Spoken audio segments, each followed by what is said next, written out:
بسم اللہ الرحمن الرحیم۔ سامعین کرام، آپ سن رہے ہیں انسپیکٹر احمد یار خان سیریز کے سلسلے کی ایک اردو کہانی قاضی کی کوٹھری اور کنواری لڑکی، جس کے مصنف خود احمد یار خان ہیں، اور یہ اس سلسلے کی آخری اور قسط نمبر 3 ہے۔ مجھے امید ہے آپ کو میری یہ کاوش پسند آئی ہوگی۔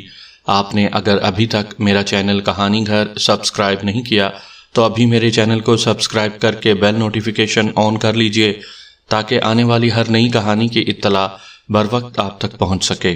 آپ کی اطلاع کے لیے عرض کرتا چلوں کہ اس کہانی کی تمام اقساط بالترتیب سننے کے لیے ڈسکرپشن میں مکمل پلے لسٹ کا لنک موجود ہے۔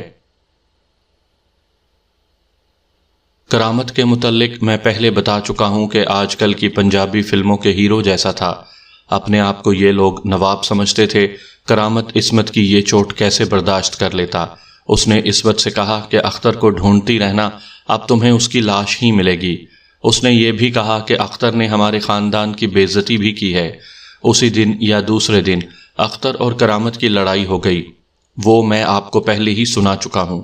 اختر نے کرامت کو بہت مارا، پھر اختر پر حملہ ہوا۔ عصمت کو پتہ چلا تو وہ اختر کے گھر گئی۔ وہ بہت پریشان تھی۔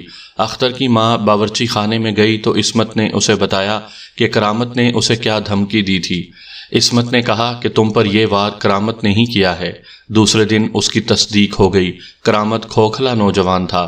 اس نے عصمت سے کہا کہ اختر خوش قسمت ہے کہ بچ گیا، اگر اس کی زندگی چاہتی ہو تو اس کی دوستی ترک کر دو۔ عصمت پردہ دار اور نوجوان لڑکی تھی، اس میں اتنی ہمت نہیں تھی کہ اپنے ماں باپ کو بتاتی کہ اختر پر وار کرامت نے کیا ہے۔ کرامت نے عصمت سے یہ بھی کہا تھا کہ کسی کو بتاؤ گی تو میں تمہیں سارے شہر میں بدنام کر دوں گا۔ عصمت نے اختر کو بتایا کہ کرامت کیا کہہ گیا ہے۔ اب اختر کو یقین ہو گیا کہ اس پر حملہ کرامت نے ہی کیا تھا۔ تم نے دوبارہ تھانے آ کر مجھے کیوں نہ بتایا؟ میں نے اختر سے پوچھا۔ میں مر تو نہیں گیا تھا، اختر نے کہا۔ میں اپنے ہاتھوں انتقام لینا تھا اور اس پر بالکل اسی طرح وار کرنا چاہتا تھا جس طرح اس نے مجھ پر وار کیا تھا۔ اختر نے عصمت سے کہا کہ وہ آج ہی موقع پیدا کر کے کرامت سے ملے اور اسے کہے کہ وہ اس سے ڈر گئی ہے اور اختر کی دوستی چھوڑ رہی ہے۔ پھر اسے کہے کہ وہ ساتھ والے کھیتوں میں رات کو آ جائے۔ عصمت اس کے ساتھ مزید بات کرے گی، لیکن عصمت وہاں نہ جائے۔ عصمت پر جذبات اور غصے کا غلبہ تھا، وہ بھی انتقام لینے کو بےتاب تھی۔ کرامت نے خود عصمت کو ملاقات کا موقع دے دیا۔ وہ عصمت کے گھر چلا گیا۔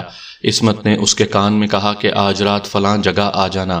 اس نے کرامت سے وہی بات کہی جو اختر نے اسے بتائی تھی۔ کرامت کی باتیں کھل گئیں۔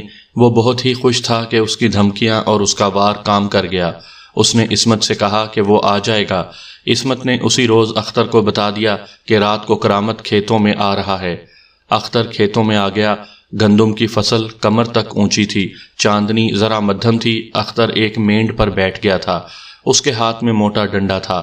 اسے وہاں بیٹھے زیادہ وقت نہیں گزرا تھا کہ اسے قدموں کی آہٹ سنائی دی۔ اس نے سر ذرا اوپر کر کے دیکھا، اسی کھیت کی دوسری مینڈ پر کوئی چلتے چلتے رک گیا تھا۔ اختر نے پہچان لیا، وہ پنجابی فلموں کا ہیرو کرامت ہی تھا، جو اب ولن بن چکا تھا۔ وہ ادھر ادھر دیکھ رہا تھا، اسے عصمت کے آنے کی امید تھی۔ میں اسے پیچھے سے نہیں مارنا چاہتا تھا، اختر نے مجھے بیان دیتے ہوئے کہا۔ میں نے اسے للکار کر وار کرنا تھا۔ میں اٹھا اور اس کی طرف چل پڑا۔ وہ آہستہ آہستہ دوسری طرف چل پڑا۔ میں اس کے قریب پہنچا، اس کی پیٹھ میری طرف تھی۔ میں نے کہا، منہ میری طرف کر کرامتے، میں بدلہ لینے آیا ہوں۔ اس نے میری طرف مڑ کر کہا، جا اوئے، دفع ہو جا یہاں سے، گردن توڑ دوں گا۔ میں نے پوری طاقت سے ڈنڈا گھما کر اس کے سر پر مارا۔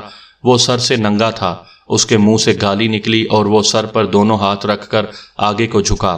میں نے ایک اور ڈنڈا مارا جو اس کے بازو پر لگا۔ 2 ڈنڈے اس کی پیٹھ پر مارے، وہ بیٹھ چکا تھا۔ میں وہاں سے بھاگا نہیں، آہستہ آہستہ چل پڑا۔ ڈنڈا گھما کر پھینکا اور وہ بڑی دور فصل میں جا گرا۔ اختر کو معلوم نہیں تھا کہ کرامت بے ہوش ہوا تھا یا نہیں۔ اختر کو چونکہ سر کے پچھلے حصے پر ڈنڈا لگا تھا، اس لیے اس کا بے ہوش ہونا لازمی تھا۔ کرامت کو پیشانی سے ذرا اوپر سر پر ڈنڈا لگا تھا، اس کی جلد پھٹ گئی تھی۔ چوٹ اگلے حصے پر پڑنے سے اسے چکر آیا ہوگا، وہ بے ہوش نہیں ہوا ہوگا۔ اب اس کے سر پر پٹی بندھی ہوئی تھی۔ میں نے اس کی ایک کلائی پر بھی شدید ضرب کا نیلا ابھار دیکھا تھا۔ دوسرے دن اختر عصمت کے ہاں گیا اور اسے بتایا کہ اس نے رات کیا کیا ہے۔ عصمت بہت پریشان ہوئی۔ اس نے اختر سے کہا کہ وہ کرامت سے محتاط رہے۔ اختر کو کرامت کا کوئی ڈر نہیں تھا۔ وہ اب صرف یہ معلوم کرنا چاہتا تھا کہ کرامت کس حال میں ہے اور کیا اس نے اپنے گھر والوں کو بتا دیا ہے یا نہیں کہ اسے اختر نے مارا ہے، اور کیا قاضی تھانے جائے گا یا نہیں۔ کیا تمہیں پولیس کا ڈر نہیں تھا؟ میں نے اختر سے پوچھا۔ وہ رپورٹ کرتے تو میں تمہیں تھانے بلاتا۔ میں بالکل سچ بولتا، اس نے کہا۔ میں کہتا اس نے مجھے مارا ہے، میں نے اسے مارا ہے۔ مجھے گرفتار کرتے ہو تو اسے بھی گرفتار کرو۔ میری ہنسی نکل گئی۔ یہ لڑکا مجھے بہت اچھا لگ رہا تھا۔ اس کی شکل و صورت میں تو کشش تھی ہی، میں اس کی جرأت، صداقت اور کردار سے بہت متاثر ہوا۔ کرامت کی طرف سے اس کی کوئی رپورٹ تھانے میں نہ آئی۔ اسی روز کا واقعہ ہے۔ اختر دوپہر کا کھانا کھا کر باہر نکلا۔ اسے 2 دوست مل گئے۔ کچھ دیر ان کے ساتھ رہا، پھر بازار کی طرف چل پڑا۔ اسے کسی نے آواز دی۔ اس نے رک کر پیچھے دیکھا۔ کرامت کے بڑے بھائی نے اسے آواز دی تھی۔ اختر کا دل تیز تیز دھڑکنے لگا اور وہ اس شخص کے ساتھ لڑائی کے لیے تیار ہو گیا۔ اسے خیال آیا کہ اس شخص کے ہاتھ میں تو کچھ بھی نہیں، اس کی جیب میں چاقو ہوگا۔ اختر خالی ہاتھ تھا۔ اس نے دل مضبوط رکھا۔ یار اختر، کرامت کے بھائی نے قریب آ کر اختر کے کندھے پر ہاتھ رکھا اور بے تکلف دوستوں کی طرح کہا، یہ تو کوئی اور ہی گڑبڑ معلوم ہوتی ہے۔ جس طرح تم پر کسی نے پیچھے سے ڈنڈے برسائے تھے، گزشتہ رات کرامت کو کسی نے ڈنڈے مارے ہیں۔ کہاں تھا وہ؟ اختر نے پوچھا۔ کسی گلی میں جا رہا تھا، کرامت کے بھائی نے کہا۔ خود ہی چل کر گھر آ گیا۔ اس کا سر پھٹ گیا ہے، سمجھ نہیں آتی کیا کریں۔ یہ کوئی تم دونوں کا دشمن ہے یا کوئی اور شرارت ہے یا کوئی جن بھوت ہے؟ تھانے رپورٹ کرنی تھی بھائی جان، اختر نے کہا۔ تھانے والے کیا کریں گے؟ بھائی نے کہا۔ تم نے رپورٹ کی ہے، دیکھ لینا، کچھ بھی نہیں ہوگا۔ اختر کو یہ اطمینان ہوا کہ کرامت نے اپنے گھر نہیں بتایا کہ اسے کس نے مارا ہے۔ شاید اس لیے نہیں بتایا کہ وہ خود انتقام لے گا۔ کرامت کا بھائی باتیں کرتے کرتے اختر کو ساتھ لے جا رہا تھا۔ کرامت کی چوٹیں زیادہ سخت ہیں؟ اختر نے پوچھا۔ چوٹیں جیسی کیسی بھی ہیں ٹھیک ہو جائیں گی، کرامت کے بھائی نے کہا۔ کرامت ڈرا ہوا بہت ہے، اس کے دل پر دہشت بیٹھ گئی ہے۔ تم تو ذرا سا بھی نہیں ڈرے تھے۔ میرے ساتھ چلو یار، اس کے پاس بیٹھو اور اس کا خوف دور کرو۔ اختر نے ذرا پسو پیش کی۔ ان لوگوں کے ساتھ اس کے مراسم ذرا بگڑ گئے تھے، لیکن کرامت کا بھائی اصرار کر رہا تھا کہ وہ ضرور چلے۔ اختر کو کوئی اور شک نہ ہوا۔ اس کا وہاں جانے کو دل تو نہیں چاہ رہا تھا۔ بھائی نے اسے کہا کہ کرامت اس کے گھر میں ہے۔ کرامت کا بھائی اپنی بیوی اور 2 بچوں کے ساتھ الگ رہتا تھا۔ یہ خاصی بڑی حویلی تھی جو اس کے ماں باپ کی حویلی کے ساتھ تھی۔ اس نے ایسا اصرار کیا کہ اختر نہ چاہتے ہوئے بھی اس کے ساتھ چلا گیا۔ ڈیوڑی کے دائیں طرف ایک کمرہ تھا۔ کرامت کے بھائی نے اسے اس کمرے میں ایک کرسی پر بٹھایا اور یہ کہہ کر اندر چلا گیا کہ کرامت کو یہیں لے کر آتا ہے۔ چند منٹ گزرے ہوں گے کہ پیچھے سے ایک موٹا کپڑا اختر کے سر پر پڑا اور شاید 2 آدمیوں نے اسے کرسی پر ہی دبا لیا۔ اسے آوازیں سنائی دیں، پاؤں باندھ دے، کپڑا منہ میں دے دے اس کے۔ اس کے ساتھ اسے گالیاں بھی دی جا رہی تھیں۔ اختر نے 2 آوازیں پہچان لیں، ایک کرامت کی اور دوسری اس کے بڑے بھائی کی ہی تھی۔ تیسری آواز کو وہ نہ پہچان سکا، شاید ان کے ایک چچا زاد بھائی کی تھی۔ اب اس کی ماں اسے ڈھونڈتی رہے گی۔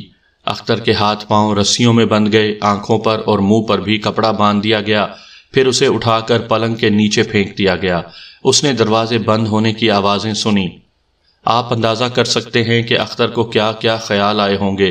اتنا تو وہ سمجھ گیا تھا کہ کرامت نے گھر جا کر بتایا تھا کہ اسے اختر نے مارا ہے، تو دونوں بھائیوں نے انتقام کا یہ طریقہ اختیار کیا کہ اختر کو دھوکے میں، جال میں لایا گیا۔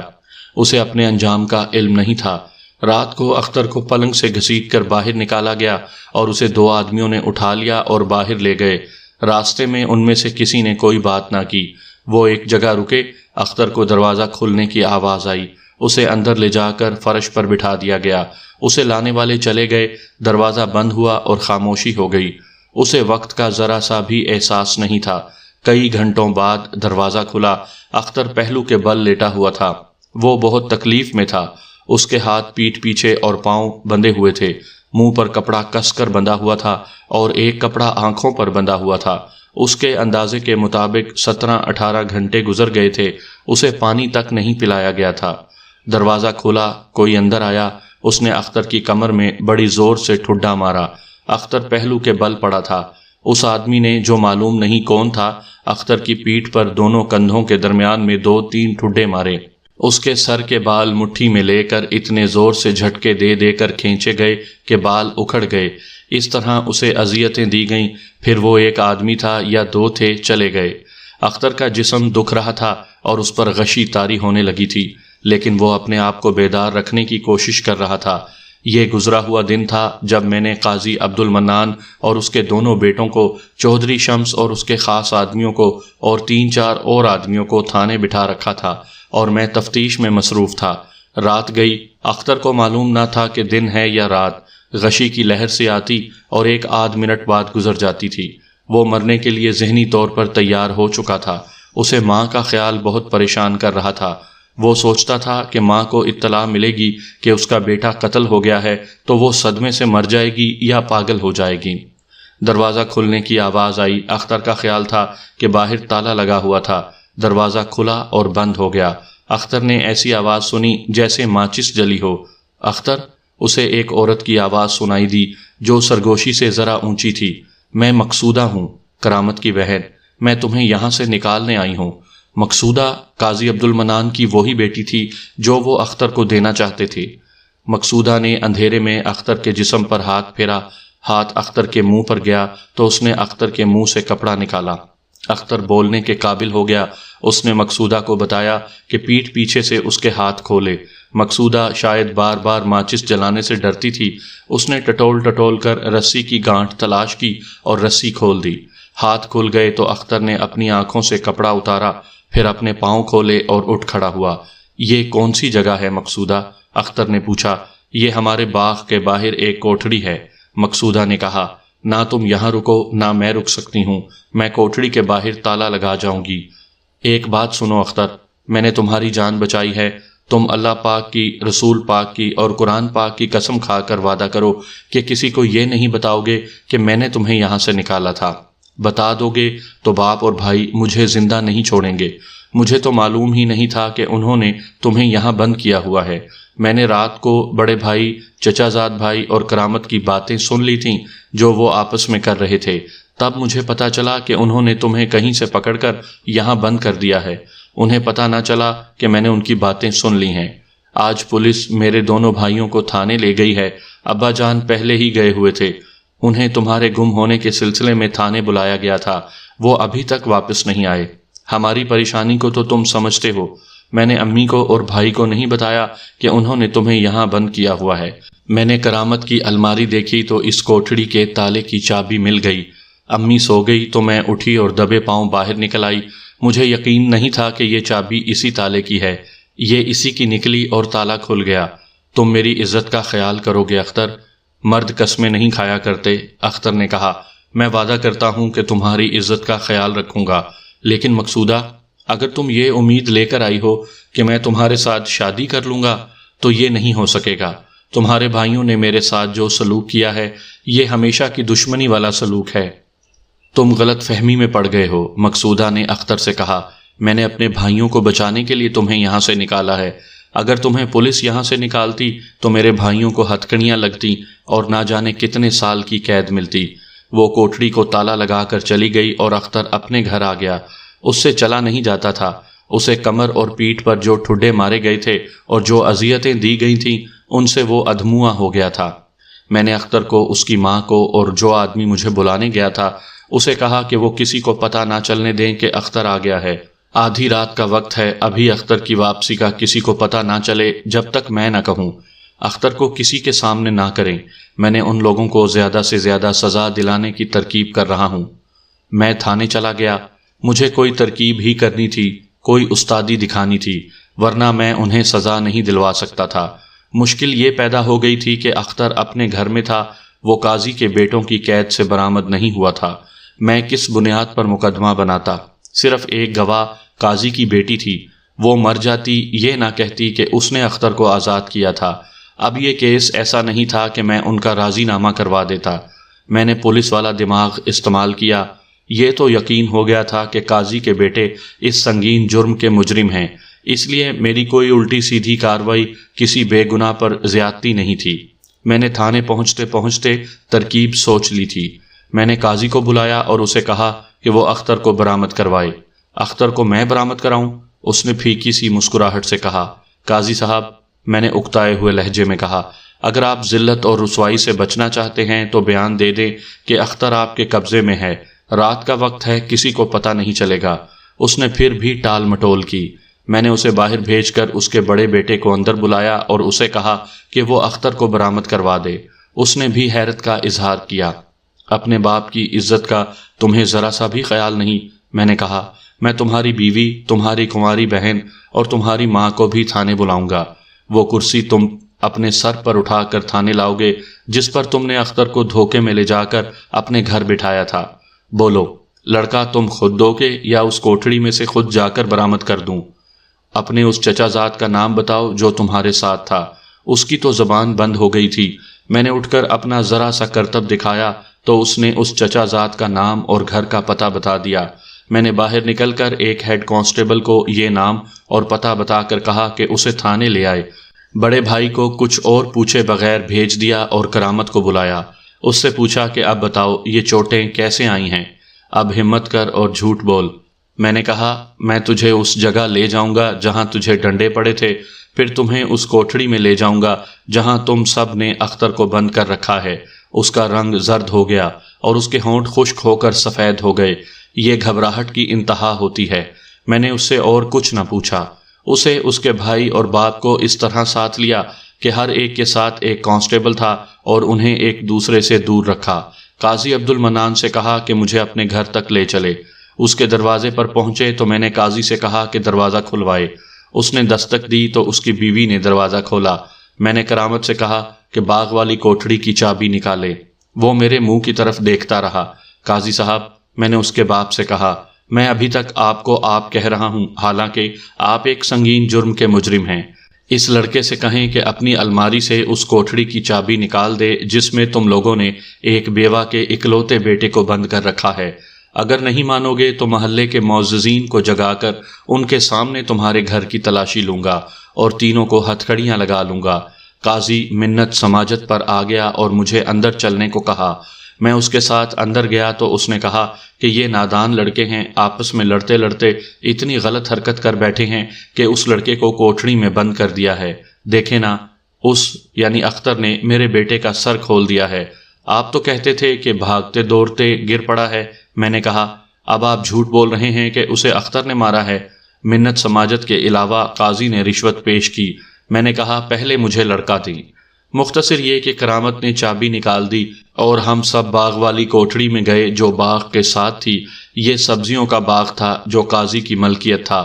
میرے پاس ٹارچ تھی۔ کوٹھڑی کا تالا بڑے بھائی نے کھولا۔ لڑکا تو اندر تھا نہیں۔ میں نے اندر جانے سے پہلے بڑے بھائی سے پوچھا لڑکے کو کون کون یہاں لایا تھا۔ اس نے بتایا کہ وہ خود تھا اور ساتھ چھوٹا بھائی اور ایک چچا زاد بھائی تھا۔ اسے یہاں بند کرنے کا مشورہ تمہارے والد صاحب نے دیا تھا؟ جی، اس نے اتنا ہی جواب دیا۔ میں اندر گیا، ٹارچ کی روشنی میں دیکھا بڑی غلیظ کوٹھڑی تھی۔ 2 رسیاں اور 2 کپڑے پڑے تھے۔ میں نے جو کچھ سوچا تھا اس کے مطابق کوٹھڑی کو اچھی طرح دیکھا۔ ایک دیوار میں دریچہ سا تھا جس میں لکڑی کے 3 ڈنڈے سلاخوں کی طرح لگے ہوئے تھے۔ میرا مسئلہ حل ہو گیا۔ کہاں ہے لڑکا؟ میں نے پوچھا۔ آپ خوامخواہ ہم پر الزام لگا رہے ہیں۔ قاضی نے چالاک بننے کی کوشش کی۔ ہم عزت دار لوگ ہیں، ہم لڑکوں کو اغوا کرنے والے نہیں۔ اس کی لاش کہاں پھینکی ہے؟ میں نے کہا، لڑکے کو یہاں تک زندہ لایا گیا تھا۔ جب تم لوگوں نے خطرہ دیکھا تو اسے قتل کر کے لاش غائب کر دی۔ میں ثابت کروں گا کہ تم نے اسے قتل کر دیا ہے۔ میں نے انہیں باہر بھیج کر ایک کانسٹیبل کو اندر بلایا اور اسے کہا کہ وہ دریچے کے ڈنڈے توڑ دے۔ میں خود باہر آ گیا اور ان تینوں کو کوٹھڑی سے دور لے گیا۔ قاضی کی حالت بہت ہی بری ہو رہی تھی۔ اب میں ایک نئی بات کہتا تھا کہ تم نے لڑکے کو قتل کر دیا ہے۔ سپاہی کھڑکی کے ڈنڈے توڑ آیا تو میں سب کو تھانے لے جانے لگا۔ ہیڈ کانسٹیبل میرے ساتھ تھا، اسے کہا کہ انہیں تھانے لے جائے۔ میں کوٹھڑی کو تالا لگا کر اختر کے گھر کو چل دیا۔ صبح کی اذان میں تھوڑا سا وقت رہ گیا تھا۔ میں اختر کے گھر گیا۔ دروازہ اس کی ماں نے کھولا۔ اختر گہری نیند سویا ہوا تھا۔ میں نے اسے جگا کر بتایا کہ وہ اب یہ بیان دے کہ اس نے خود اپنے ہاتھ کھول لیے تھے، پھر اپنے پاؤں کھولے، منہ اور آنکھوں کے کپڑے کھولے۔ اٹھ کر دیکھا دروازہ باہر سے بند تھا۔ ایک کھڑکی تھی جس میں 4 ڈنڈے لگے ہوئے تھے، وہ توڑ لیے اور نکل آیا۔ اس طرح میں نے قاضی کی بیٹی مقصودہ کو محفوظ کر دیا، اس کی گواہی کی ضرورت ہی نہ رہی۔ اس لڑکی نے اپنے باپ اور بھائیوں کو بچانا چاہا تھا، لیکن اسے معلوم نہ تھا کہ یہ جرم چھپ نہیں سکے گا۔ میں نے تینوں ملزموں کو جگائے رکھا تھا، اب ان کا جرم پکڑا گیا تھا، ان کے دماغ ان کے قبضے میں نہیں رہے تھے۔ میں انہیں کہہ رہا تھا کہ میں انہیں 302 یعنی قتل کے جرم میں گرفتار کر رہا ہوں۔ اس سے مجھے یہ فائدہ ملا کہ تینوں نے اقبالی بیان دے دیے۔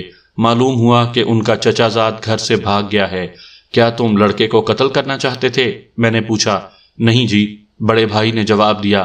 اسے سبق سکھانا تھا کہ ہمارے ساتھ جو ٹکر لے گا اس کا ہم یہ حال کر دیں گے، اس سے توبہ کرا کے چھوڑ دینا تھا۔ میں نے اگلے روز ان کے بیان ایک مجسٹریٹ کے آگے پیش کر کے دفعہ 164 کے تحت قلم بند کروا لیے۔ ان کا چچا زاد چوتھے پانچویں دن گرفتار ہوا تھا۔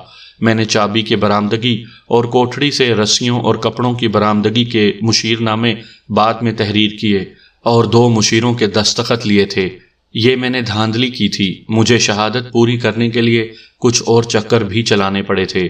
قاضی عبد المنان کو اعانت جرم میں 6 ماہ سزا ہوئی، باقی تینوں کو 2 سال قید اور 2 ہزار روپیہ جرمانہ ہوا۔ عدم ادائیگی جرمانہ 6 ماہ مزید قید سنائی گئی۔ مقدمے کے دوران ہی اختر اور عصمت کی شادی ہو گئی تھی۔